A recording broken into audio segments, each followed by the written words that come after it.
Satan does not fear your church attendance. He does not fear your singing. He does not fear your music, your routine, or your rituals. But there is one thing he fears with absolute terror: a believer who worships in spirit. Because the moment a believer enters into spiritual worship, everything in the unseen realm shifts. Chains break. Darkness loses influence. Fear evaporates. The soul rises. The presence of God becomes tangible, and the believer becomes untouchable in a way Satan cannot counter. That is why the enemy fights worship more fiercely than almost anything else in your spiritual life. Worship in spirit is not singing. It is not emotional expression. It is not atmosphere. Jesus said in John 4:24, God is a spirit, and they that worship him must worship him in spirit and in truth. Worship in spirit begins where flesh ends. It begins where emotion yields to revelation. It begins where the soul bows before truth. It begins when the believer steps beyond religious form and into spiritual communion.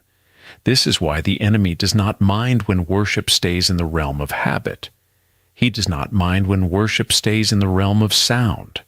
But when a believer crosses into the realm of spirit, he loses his ability to influence, distract, accuse, or intimidate. Spiritual worship takes place in the part of you he cannot enter, your recreated spirit. Your spirit is where the life of God dwells. Your spirit is where the Holy Ghost abides. Your spirit is where the righteousness of Christ is rooted, and worship in spirit draws directly from this union. E.W. Kenyon wrote, "The new creation is the worshiper God sought." That sentence is a revelation. God is not seeking worship from the natural man. He is seeking worship from the reborn spirit. Worship that flows from identity, not emotion. Worship that rises from righteousness, not unworthiness. Worship that expresses union, not distance. This kind of worship is what Satan cannot endure, because it is worship that bypasses the soul and comes from the part of you he cannot touch. The enemy will always fight you hardest at the threshold of spiritual worship. He will press distraction. He will stir restlessness. He will whisper accusation. He will remind you of yesterday's failures. He will magnify your feelings of unworthiness. He will stir fear, heaviness, or dullness. He will do anything to keep you worshiping from the flesh instead of from the Spirit. Because the moment you cross into the Spirit, you enter a realm where his strategies lose power. Spiritual worship is dangerous to the enemy because it aligns you with heaven's reality. It pulls you out of the realm of circumstance and into the realm of truth. It reminds you who you are. It awakens your authority. It clears your seeing. It strengthens your inner man. It silences every whisper of condemnation. It refocuses your entire being on God. And the believer who stays aware of God's nearness becomes impossible for the enemy to manipulate. This is why Jesus told the woman at the well that the Father seeks worshipers in spirit and in truth. Truth reveals who God is. Spirit reveals who you are in him. When those two meet, truth and spirit worship becomes a force, not an activity. It becomes transformation, not expression. It becomes communion, not performance. And the enemy cannot function in the presence of communion. Worship in spirit is not about trying to feel God. It is about responding to the truth of his presence. Jesus said in Matthew 28:20, "I am with you always." His presence is not seasonal, it is constant. Worship in spirit is grounded in this truth. You are not reaching for a distant God. You are honoring a present one. You are not singing to stir him. You are worshiping because he is already there. You are not trying to enter his presence. You are acknowledging his presence. This is why the enemy fights worship by attacking consciousness. If he can make you feel distant from God, he can weaken your worship. If he can make you feel unworthy, he can silence your worship. If he can convince you that God is far, he can drain your engagement.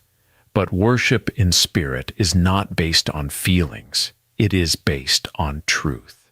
And truth is what the enemy cannot withstand. When the believer worships in spirit, their mind becomes renewed. Their emotions come into alignment. Their body finds rest. Their soul finds stillness. Because worship in spirit recalibrates the entire being. It brings the believer into the awareness of divine union. And union is the deepest threat to the enemy's influence. He can torment the believer who feels distant. He cannot torment the believer who knows they are one with Christ. Kenyon wrote, "Righteousness gives us the ability to stand in the Father's presence without the sense of guilt or inferiority." This is why righteousness and worship in spirit are inseparable. You cannot worship in spirit while feeling inferior. Inferiority is the language of the soul, but righteousness is the language of the spirit. Worship in spirit flows from consciousness of righteousness. It does not beg for acceptance, it expresses acceptance. It does not plead for God's attention, it enjoys God's indwelling. This is why Satan fights worship, because worship awakens righteousness consciousness, and righteousness consciousness destroys fear consciousness.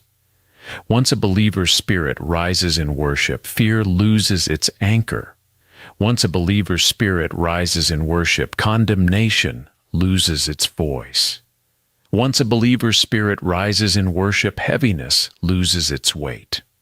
Worship in spirit lifts you into the realm of truth where the enemy cannot speak. Worship in spirit also breaks the power of the flesh. The flesh thrives on distraction, comfort, and routine. But spiritual worship requires surrender. It requires stillness. It requires attention.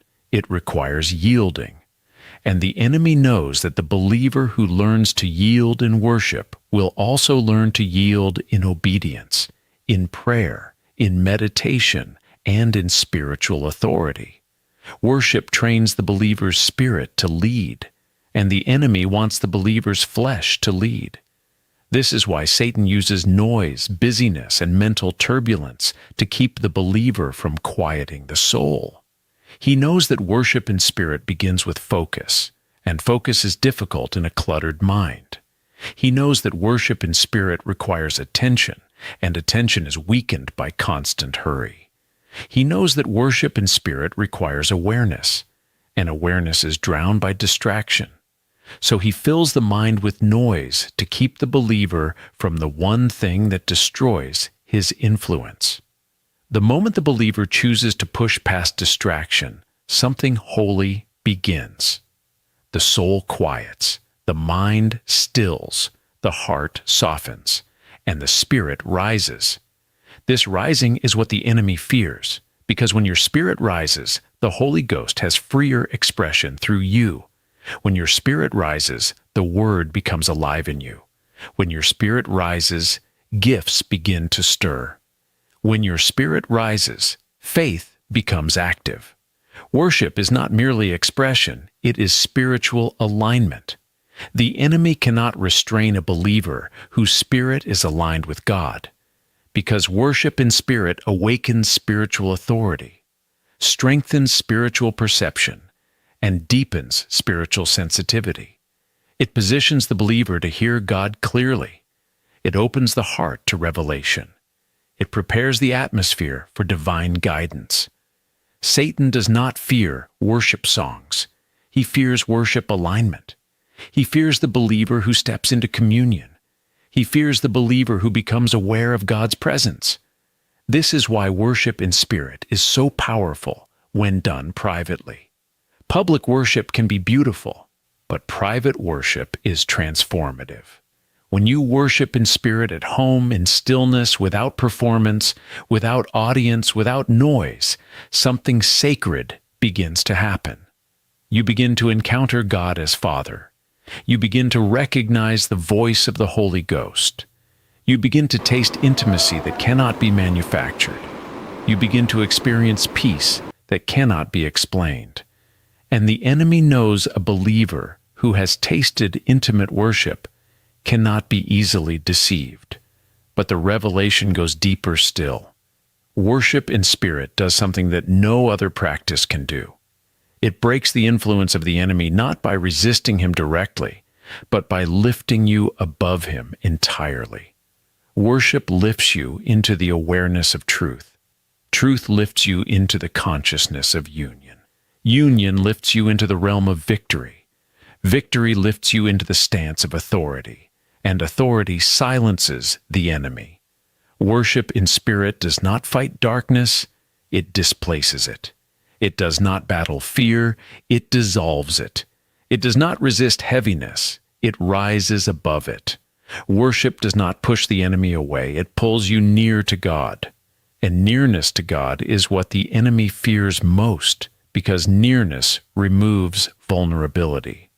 Worship becomes unstoppable the moment the believer realizes it is not an act, but a response to the indwelling presence of the Holy Ghost.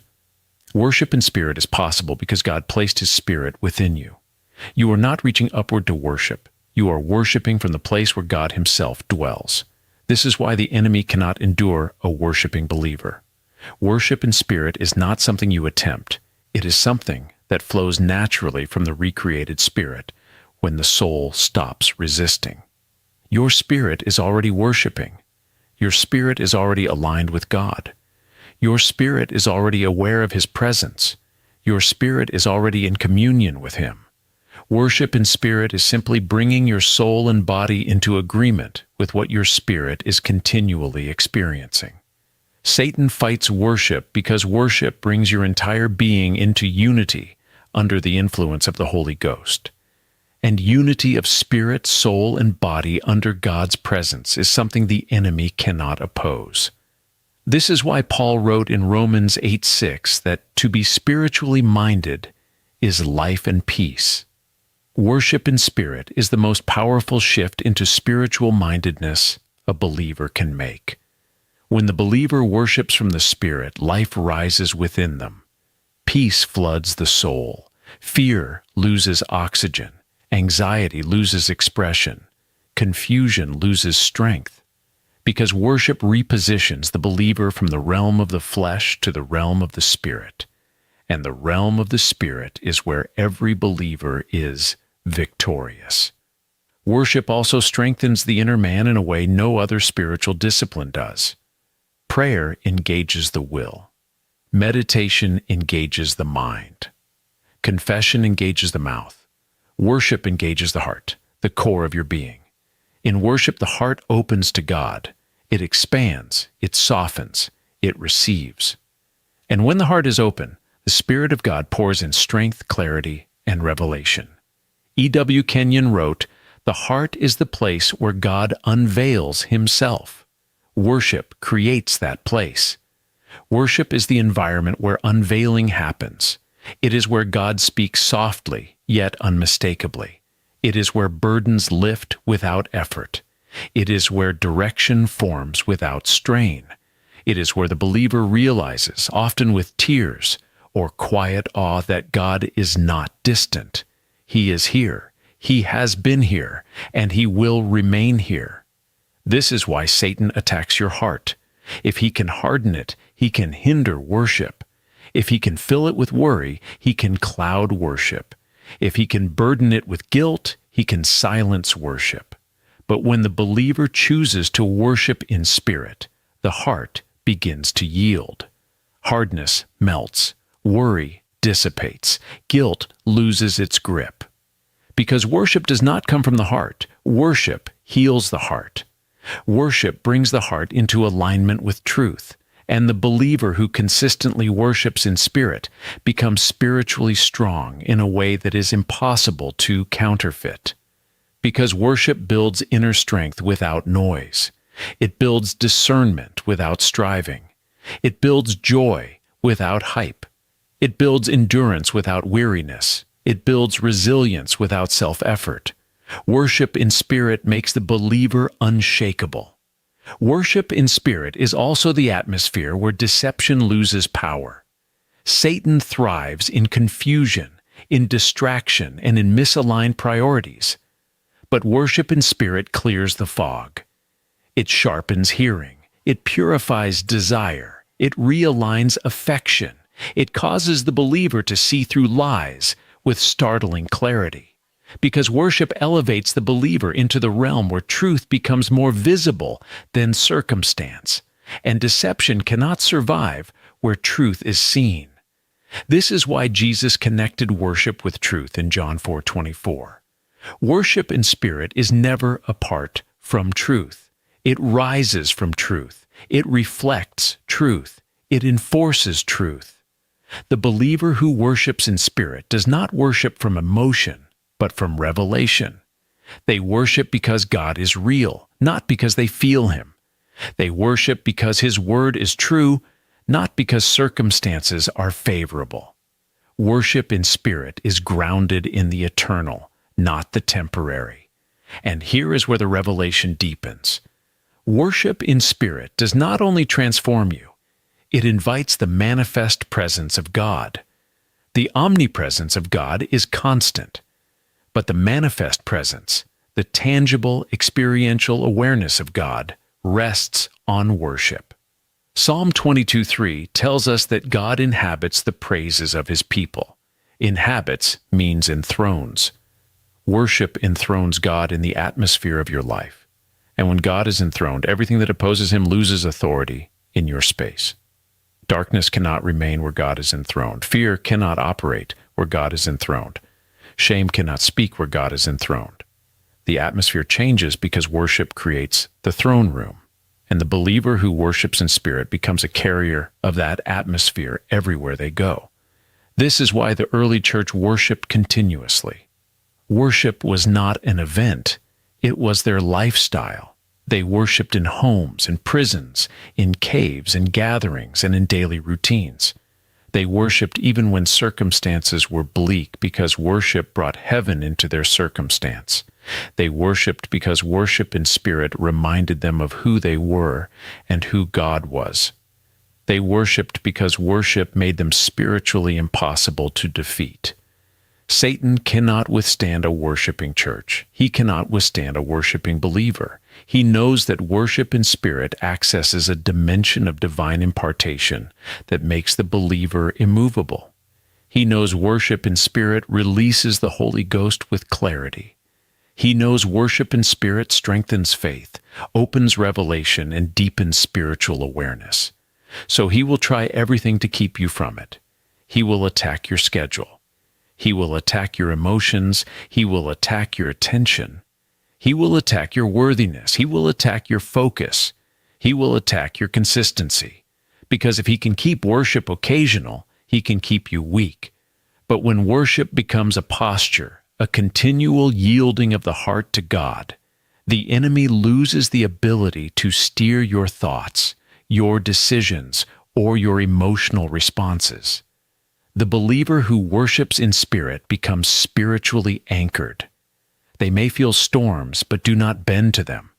They may hear the whisper of accusation, but do not respond to it. They may encounter moments of heaviness, but do not collapse beneath them. Worship becomes their stability.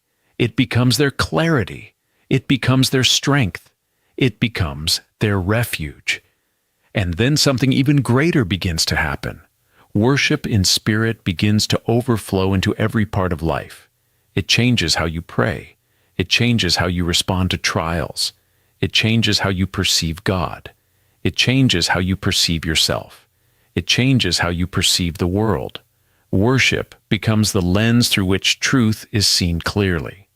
Worship in spirit is not music. It is union. It is not performance. It is participation. It is not routine. It is relationship. And the enemy knows that a believer who worships in spirit becomes someone who carries the presence of God into every situation. When you worship in spirit, heaven becomes more real than the earth beneath your feet. And when heaven becomes real, fear becomes small. When heaven becomes real, obedience becomes natural. When heaven becomes real, faith becomes easy.